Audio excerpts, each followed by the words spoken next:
Kabetana na nayunan pa iti bilang dagiti biktima iti paputok ditoy Region 1. May basar ti datos ti Department of Health na ilista ti 52 nga firework-related injuries. Aga tawan ti 10 aging kat ti 10 katupat ti tawanda dagiti biktima ken ti edad nga 3 anyos iti kaubingan. Aga nay bueno na anay nga detalye dati gadamag idanon ni Bombo John Martin.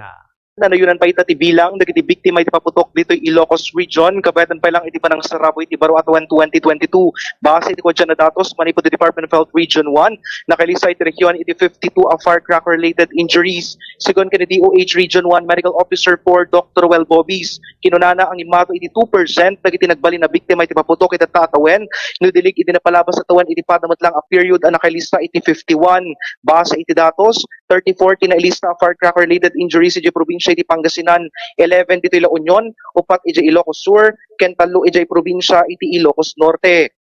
10 to 14 years old mat ti edad dagiti kangrunan a biktima iti paputok, 3 years old iti kaubingan, bayat akadwan mat a biktima ket gapo iti quitis ken boga.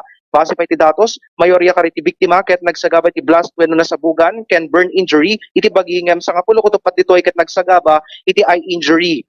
29 mat kariti biktima ket active kayat nasa uwen ket isuday iti nagpaputok mismo 23 mat kadakwada ket passive wenno natamaan laang iti paputok. Kadwan mat kariti biktima ket nabiyag wenno adan dagitoy iti stable a kondisyon.